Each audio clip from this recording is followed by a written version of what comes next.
logical conclusion at tinignan na po paano magiging property tax ng 46 o 43 buildings at pinaksin ko rin po sa inamin ng engineer nila na nag-submit ang nagpatayo o windmill o di kaya Royal South Lucky South 99 ng yields materials na umaabot sa 1 billion 70 million. At kung ganun ang materials cost, ibig sabihin po, bilang civil engineer din ako, na sa ngayon, ang estimated record cost din po ay almost the same sa materials cost. So, kung may tayo po, ibig sabihin po, ang most reasonable fair market value ng Manhattan Building ay 2 billion. Ngayon, pagkakwenta, paano mo kwenta ngayon ang real property tax? So, kukunin mo na ang fair market value, which is 2 billion, then multiply it with assessment level na binigay ng batas, which is 50% para sa mga commercial. Tapos, multiply mo magiging 1 billion.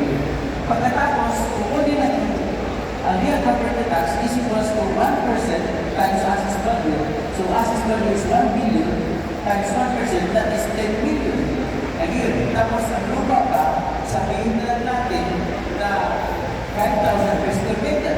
At tinibenta ko, pagka 5,000 per square meter sa isang hektarya, aabot ko na mga abot sa 500 million. So kung kukunin mo po yung tinatawag na assess value that is 250 million, at kung kwentahin mo po yung real property tax niya based on assess value, which is 1%, that is also 2,500,000.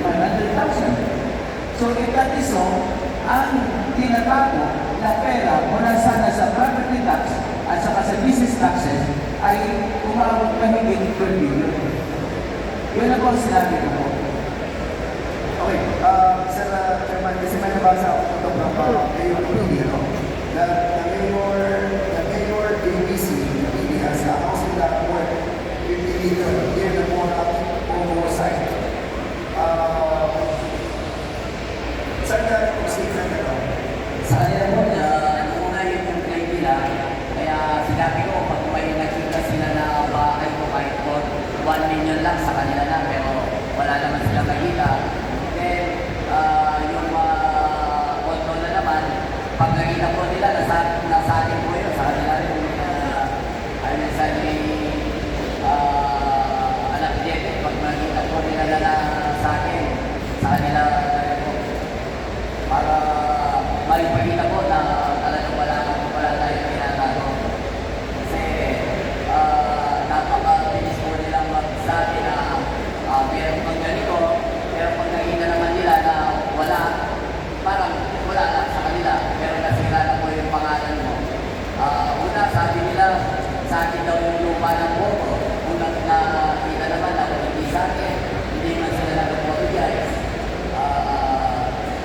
Yung problem po sa lupa, 2017 may decision na, 2019 pa lang ako naupo. Kinikilig din na ako yung kasabot doon, 2019 pa lang ako naupo. Kaya,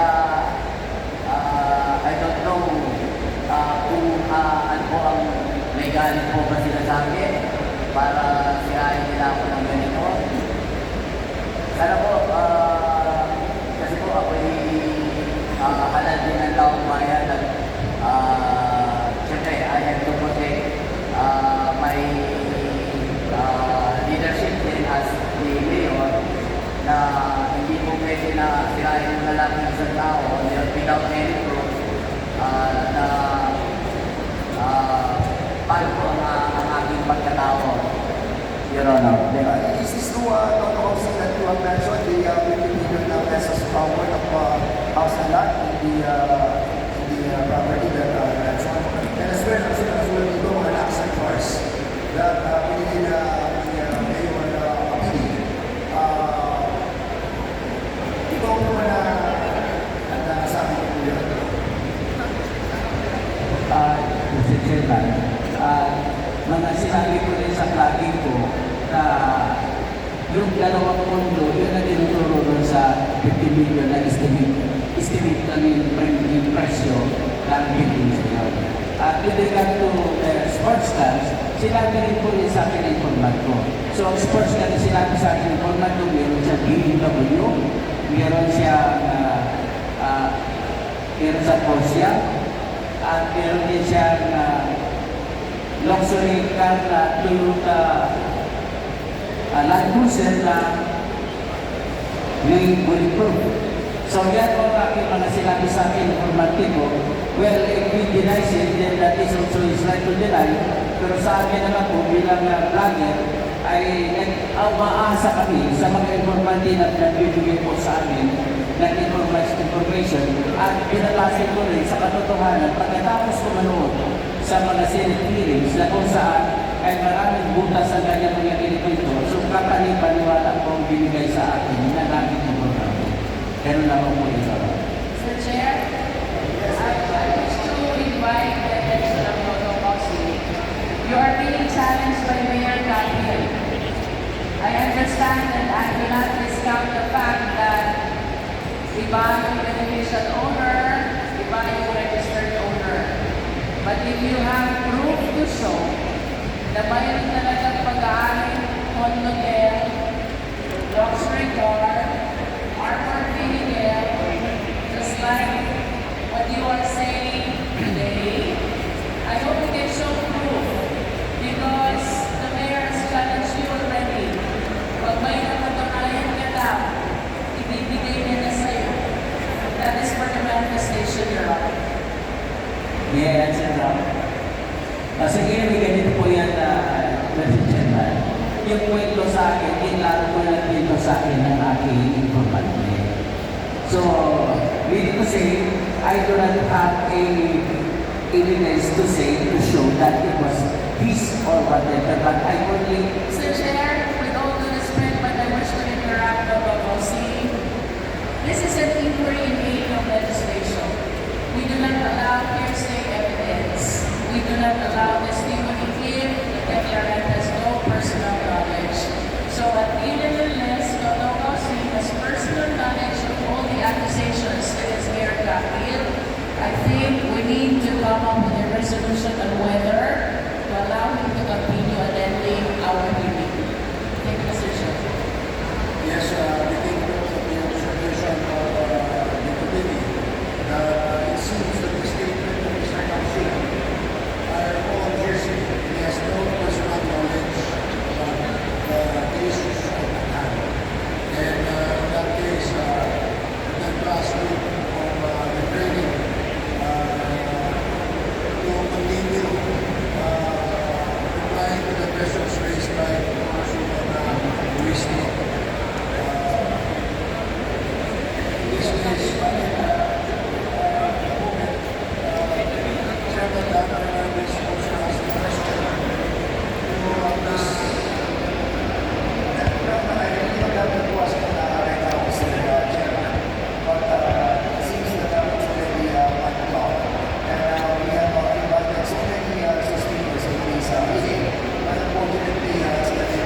Lucky South Bank.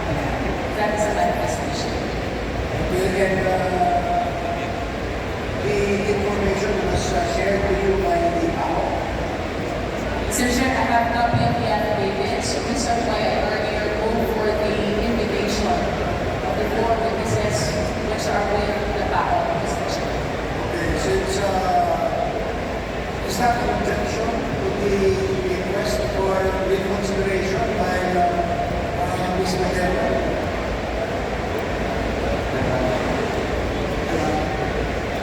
Yes, is that an objection?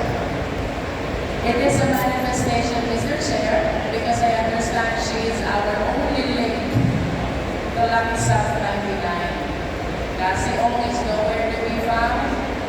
The resource speakers attending in our hearing refuse to acknowledge their connection to Lucky South. And I lament that in our today's hearing, most of the resource speakers in Pogo controversy did not appear. So, Mr. Chair, I want to bring to the attention of the Quadco that Ms. Paterna is our only link to Lucky South 99. But I, of course, submit to the wisdom of the honorable chairs. Okay, the manifestation of Congresswoman Jinky Luistro seems to be an objection to the request of Ms. Paterna for a reconsideration that she requested the committee to be released from detention. But I guess the pleasure, what is the pleasure of the body, Mr. Chair? Considering the manifestation of Congresswoman Luistro, and I have a lot of questions as well to the person of Rodriguez Madalena. And I hope that she still stays in the premises of the House of Representatives. In all reality, the manifestation of Congressman Luistro makes sense. And this is the only thing, the one most of mga nabisigan natin mga corporators. But as a matter of fact, Mr. Chairman, we have invited all the corporators, those corporations that they did not attend on today's hearing. What more, they will be allowed her to be out of our jurisdiction. And so I support the manifestation of Congressman Luistro. So, and somebody put that into motion so that the committee can rule on the objections of both Congresswoman Luistro and Congressman Fernandez. Mr. Chair, maybe it would be wise for us to consult the member of the committee who moved for the to fight or to move for the contempt of Rosaline Paterna or Paterna. And that guy is the Honorable Chairman of one. So maybe ask his opinion. Mr. Chair, hindi naman ako gusto magsalita because I was the one who moved to cycle very content. Now, Mr. Chairman, ganito na po. We must cycle content based on violation of paragraph C. Ang mga kata rules, 611. Now, of course, I do believe that I have since only the person or the witness live to Lucky South 99. But still, Mr. Chairman, the process regards to contempt, and she sent a request for the contempt to be lifted. But of course, unless until Ms. Paterna will tell the truth, the whole truth, and nothing but the truth in all questions that will be raised in this very members of this committee, and if I do review contempt order, Mr. Chairman. Now, a question of the we're running out of time, and a lot of members ask questions to Ms. Paterna to prove that indeed he will tell the truth. Now, Mr. Chairman, that's why, since we have no sufficient time in today's hearing, I joined the most manifestation of Congressman Luistro. That joined the manifestation. I don't need a motion.